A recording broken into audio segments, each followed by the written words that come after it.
Salut les amis, c'est Timena. Depuis iOS 18, le Control Center a énormément évolué. On peut totalement le modifier, c'était le cas déjà avant, mais surtout on peut encore plus le personnaliser en mettant des grands boutons, des petits boutons, et aussi en ayant différentes pages comme ceci. Dans cette vidéo, on va donc voir ensemble comment personnaliser et modifier votre Control Center afin qu'il s'adapte à vous-même et que vous puissiez retrouver plus facilement les choses les plus essentielles en un seul glissé. Allez, je vous montre tout ça après la transition, c'est parti.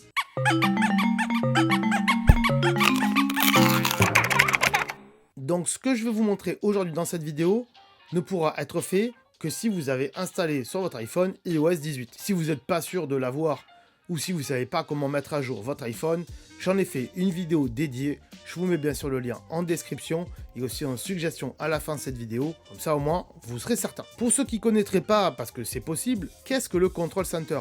Le Control Center, c'est ce qui va nous permettre de contrôler différentes choses, d'avoir un centre de contrôle de votre iPhone, aussi bien pour le Wi-Fi, le Bluetooth, le son, mais pas que ça, il y a différentes choses qu'on peut mettre dans le Control Center. Et pour activer le Control Center, pour appeler entre guillemets le Control Center, il faut faire un glisser du haut vers le bas, au niveau du logo de la batterie, ici en haut, comme ceci, tac, et voilà comment apparaît le Control Center. J'avais déjà fait des vidéos qui expliquaient comment personnaliser le Control Center, mais c'était des vidéos qui marchaient sur iOS 16 et 17, et aujourd'hui, Apple a modifié tout ça, donc on met la vidéo au goût du jour, bien sûr. Donc pour modifier le Control Center, une fois qu'on l'a appelé, c'est simple, vous appuyez sur plus en haut, voilà, et là, on peut modifier le Control Center, comme on peut modifier ses applications sur l'écran d'accueil. Avant, on ne pouvait pas vraiment faire ça, fallait passer par les réglages et tout, c'était un petit peu plus complexe. Mais là, Apple a vraiment amélioré tout ça. On peut vraiment déplacer les éléments comme ceci, voilà, et mettre plutôt la musique de ce côté, parce que moi je suis gaucher, donc éventuellement, si j'ai envie que la musique soit là, c'est plus sympa. On peut aussi la mettre tout en bas, pourquoi pas, éventuellement, comme ceci. Ah, elle veut pas y aller. Allez, la musique, s'il te plaît, vas-y, va en bas. Hop, voilà. La mettre un petit peu plus en bas, pourquoi pas, ça peut être intéressant, c'est à vous de voir et à moduler tout ça. Moi qui tourne beaucoup de vidéos, qui fait beaucoup d'enregistrements d'écran, eh bien je peux très bien déplacer ici le bouton d'enregistrement d'écran, le mettre ici comme ceci et l'agrandir.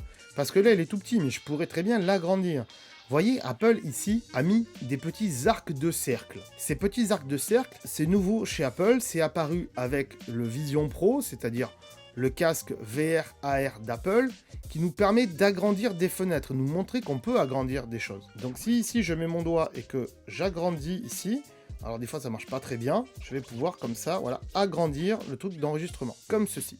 Voilà, c'est bien mieux. Du coup, j'ai déplacé beaucoup de choses, vous l'avez vu. Je vais déplacer aussi le mode de concentration, je vais le faire descendre en bas, parce que honnêtement, ça sera plus cool. Mais du coup, il m'a redéplacé la musique, ça c'est pas terrible. Bref, il y a encore un peu des tâtonnements là-dessus, et c'est pas terrible. Vous voyez, j'espère qu'Apple va améliorer tout ça. Je pense qu'il faut faire peut-être un petit peu de place à tout ça et que après, comme ça va revenir à la normale. Si on veut rajouter un élément à notre écran, c'est assez simple. On appuie sur ajouter une commande ici en bas et Apple nous a laissé beaucoup de choix. Honnêtement, il y a beaucoup de choses qu'on peut mettre. Donc moi, je vais rajouter la musique, bien sûr, et je vais donc rajouter à l'écoute. Il s'est mis tout en haut. Moi, j'en veux pas tout en haut. Je le veux ici. Voilà. Et je vais rajouter comme ça d'autres éléments. Donc je sais plus ce qu'il y avait, mais je vais rajouter l'économiseur de batterie. Tac. Je vais rajouter Shazam aussi. Si vous avez vu ma précédente vidéo où je vous dis comment paramétrer les raccourcis sur l'écran d'accueil, ben vous voyez que c'est quasiment le même menu et les mêmes raccourcis qu'il y a à l'intérieur. On peut éventuellement avoir un bouton dédié au mode avion, au mode cellulaire, ainsi qu'au partage de connexion. Donc moi, le mode cellulaire, je vais le mettre, hop, éventuellement, ça peut être intéressant. Mais dans ce cas-là, je vais le foutre en haut parce que je préfère. Et je vais rajouter encore des choses, comme ça je vous montre un petit peu tout. Et on peut mettre la recopie d'écran, pourquoi pas. Le verrouillage de l'écran aussi, ça serait cool. Parce que des fois, c'est vrai qu'on a besoin de le désactiver, le réactiver, ce truc. Et limite ça, je vais le mettre un petit peu plus en bas. Hop, on a plein de trucs, on a les notes. On a les notes rapides, on peut rajouter des raccourcis. Et ça c'est cool, donc je vais essayer parce que l'autre fois ça avait bugué avec la vidéo que j'avais fait sur la personnalisation de l'écran verrouillé. Donc je vais mettre raccourci ici. Et là il nous demande pas quel raccourci on veut mettre. Et ça c'est dommage, je trouve ça bizarre. Si on appuie dessus ça fait quoi? Voilà. Là, ça nous demande quel raccourci on veut mettre. Donc là, par défaut, il y a verrouillage d'écran, mais on peut changer le raccourci et vous pouvez mettre tous les raccourcis que vous voulez. Donc ça, c'est cool. Et par exemple, si je veux mettre SMS Perceval, ben, je peux le mettre. Voilà, je vais mettre SMS Perceval, tac. Ce qui fait que quand je vais appuyer là-dessus, ça va envoyer un SMS rapidement à Perceval. Et ça, c'est hyper cool de mettre ça là-dedans. Plus besoin d'aller dans les messages, de choisir Perceval, d'y envoyer un message. J'appuie là-dessus, boum, ça envoie un message rapide à Perceval. C'est génial. Je vais le mettre en bas, hop. Et ça, donc, vous pouvez aussi le faire sur votre écran verrouillé. Je vous invite à aller voir la vidéo dédiée que j'ai fait récemment. Allez, je vais en rajouter un dernier, celui de faire sonner mon Apple Watch. Parce que c'est vrai que des fois, quand on parle Apple Watch, ça peut être sympa de le retrouver ici. On a d'autres pages également, notamment la page qui est ici, la page où il y a tout ce qui est Wi-Fi, mode avion et tout ça, pour pouvoir les activer et les désactiver. Donc c'est ici. Vous pouvez la supprimer, la réduire, on peut pas malheureusement, on peut pas la réduire. Elle reste en grand comme ça.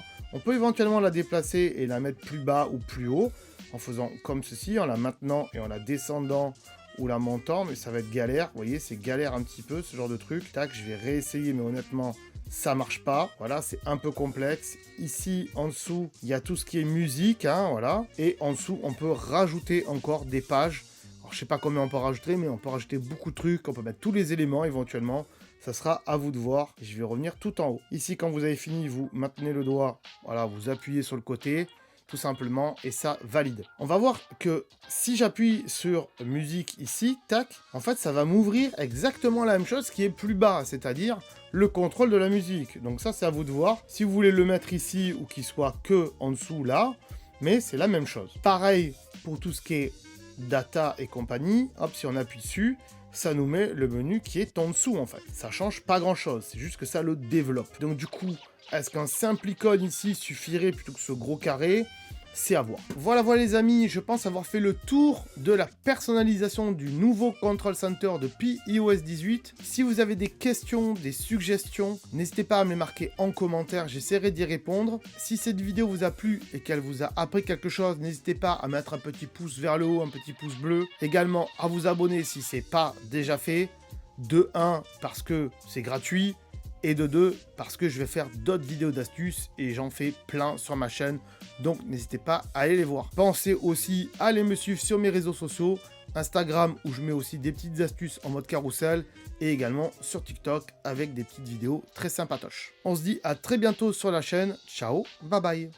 Si tu veux en savoir plus sur ce sujet, alors je te conseille de regarder les vidéos qui s'affichent ici. Et bien sûr, si ce n'est pas déjà fait, pense à t'abonner pour ne pas louper mes futures vidéos qui pourraient fortement t'intéresser. Pense également à aller voir ma chaîne secondaire. Il y a potentiellement des vidéos qui pourraient t'intéresser. Allez, on se dit à très bientôt. Salut!